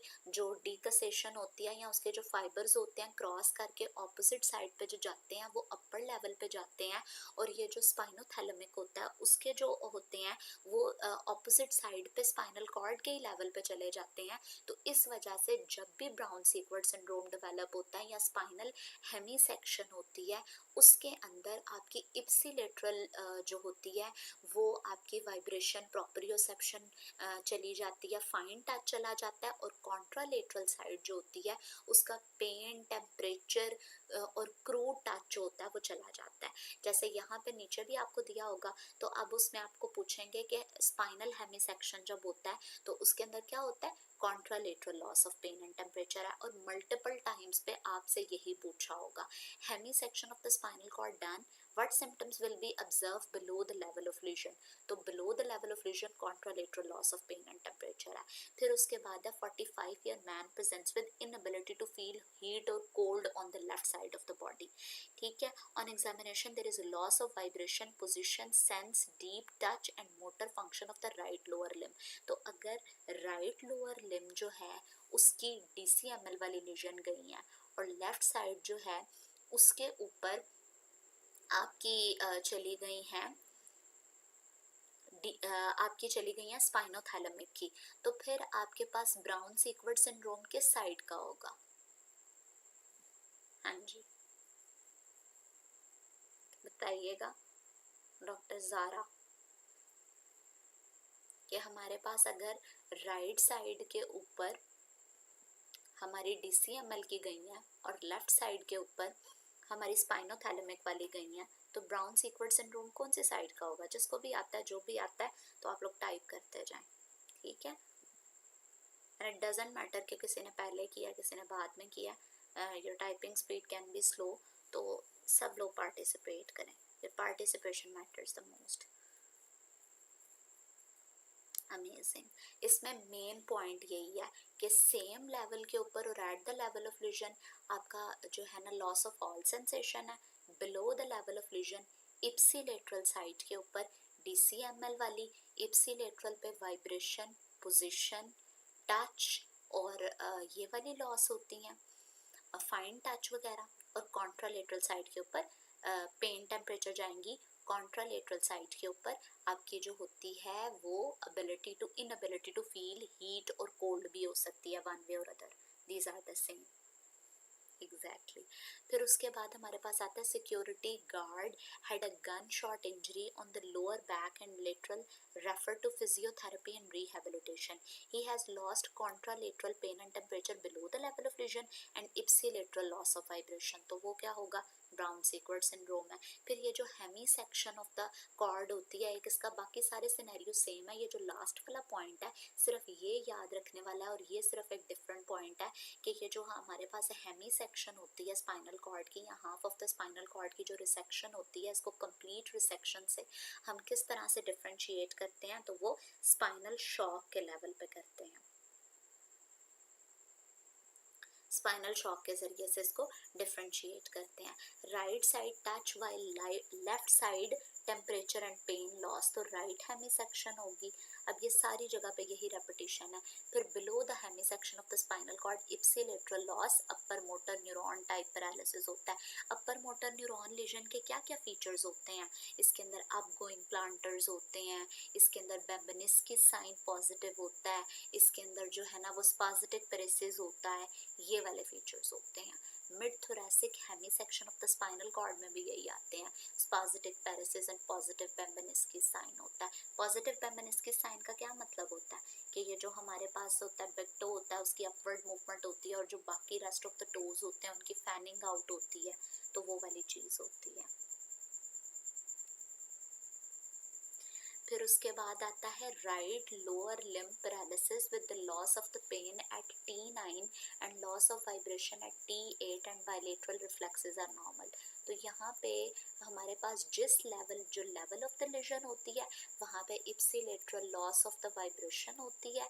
तो कहाँ पे होती है ये हमारे पास लीजन? अगर हमसे पूछते हैं तो lesion of the spinothalamic tract होती है एट द T8 लेवल। बस ये लास्ट पॉइंट है। फिर इसके बाद हमारे पास है patient presented with the Hemy section of the spinal cord at the mid thoracic level, what changes regarding upper motor neuron will be seen. तो अपर मोटर न्यूरॉन के रिलेटेड क्या से होंगे हमारे पास कि इसमें मसल टोन इंक्रीज होती है और हाइपर रिफ्लेक्सिया होता है। अपर टोन में अपर मोटर न्यूरॉन वाली लीजन के अंदर सब कुछ इंक्रीज्ड होता है, टोन ज़्यादा होती है, रिफ्लेक्सेस जो होते हैं वो इंक्रीज्ड होते हैं, बेबनिस्की साइन पॉजिटिव होता है, स्पाजेटिक पैरालिसिस होता है, ये वाले सारे फीचर्स होते हैं।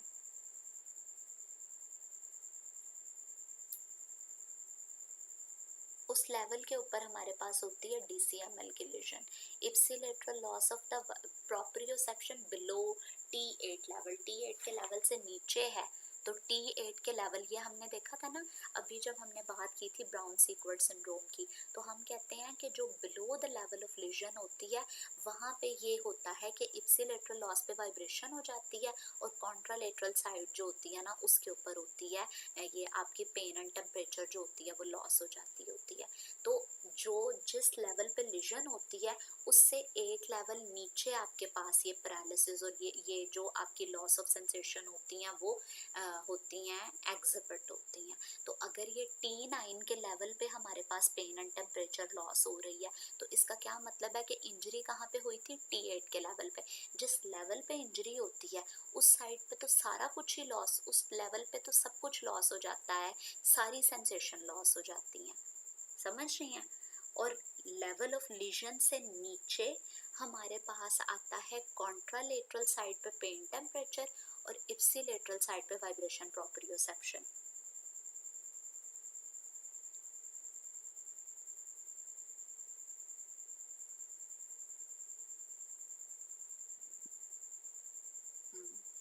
At the level of lesion lower motor neuron signs and below the level of lesion upper motor neuron signs.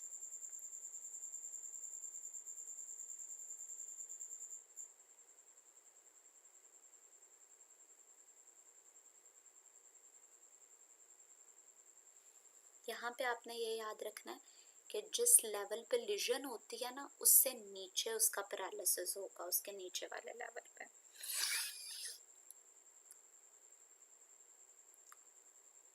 फिर फर्दर हम आगे चलते हैं कि हमारे पास a boy with hemi section mid thoracic upper motor neuron injury suspected, feature presented will be of ipsilateral spastic paralysis and hyperreflex. ये upper motor neuron injury के सिर्फ साइंस ही थे।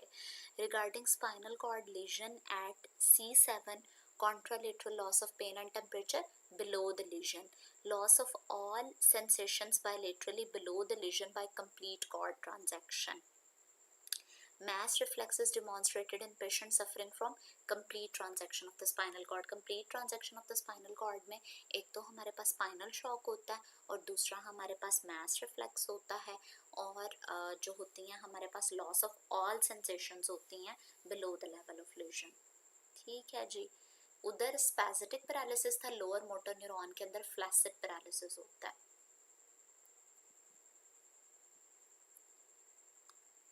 तो ये अब अभी तक हम लोगों ने किया है, बाकी इंशाल्लाह हम लोग जो है ना वो नेक्स्ट करेंगे, और जो हमारे पॉइंट्स स्किप हो गए हैं वो भी हम इंशाल्लाह कवर करने की कोशिश करेंगे कल तक।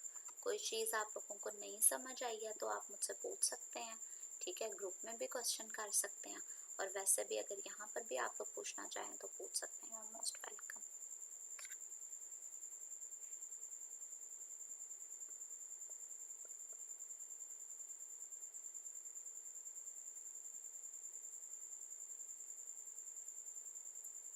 अच्छा मुझे बताइएगा कि below the Hemy section of the spinal cord कौन सी टाइप ऑफ द लीजन होती है, कौन सा टाइप ऑफ द पैरालिसिस होता है। अभी इन्होंने मेंशन भी किया हुआ था डॉक्टर जनीरा ने हमारे पास इतने मजे का कि at the level of legion lower motor neuron science होते हैं, below the level of legion हमारे पास कौन सा टाइप ऑफ द पैरालिसिस होता है और कौन से टाइप ऑफ द साइंस होते हैं, अपर मोटर न्यूरॉन।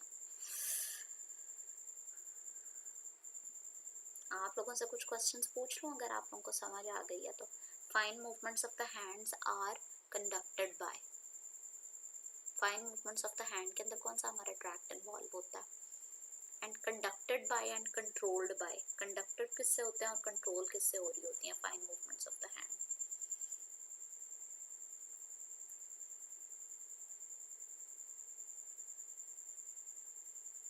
कॉर्टिकोस्पाइनल ट्रैक्ट से कंडक्ट हो रही होती हैं and these are controlled by, controlled by cerebellum. Well done.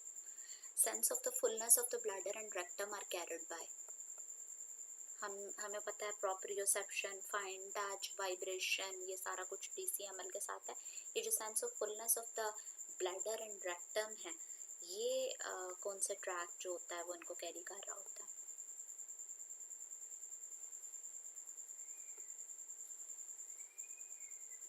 सब लोग पार्टिसिपेट करें, जितने भी क्लास के अंदर पार्टिसिपेट हैं, अगर 17 लोग हैं तो सब लोग टाइप करें DCML के थ्रू। Well done.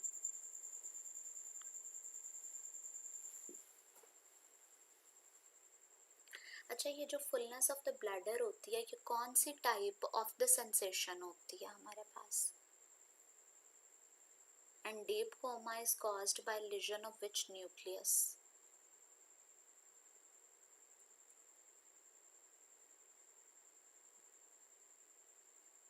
बाकी जो थैलेमिक हेमरेज होता है उसकी वजह से हमारे पास कौन सा सिंड्रोम होता है, थैलेमिक हेमरेज की वजह से लोकस सेरियुलस होता है जो कि हमारा डीप कोमा के अंदर इन्वॉल्व होता है। अमेजिंग। प्रेशर की सेंसेशंस होती हैं। Well done.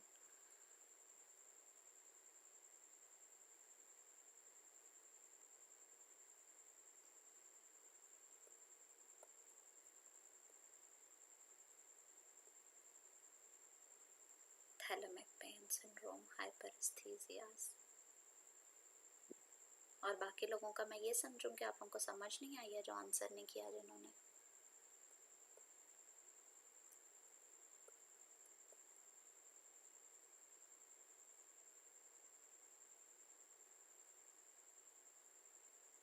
एग्राफिया हमारे पास एक लीजन होती है, एक टाइप ऑफ द इंजरी होती है जिसमें हमारे पास डिफिकल्टी इन राइटिंग होती है।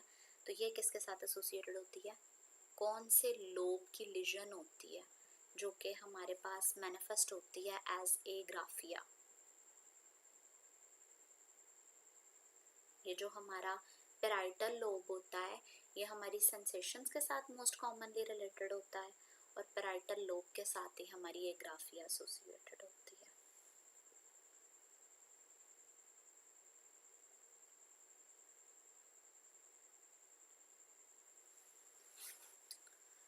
Amazing, super. इसी के साथ हम अपनी क्लास को एंड करते हैं। अमेजिंग।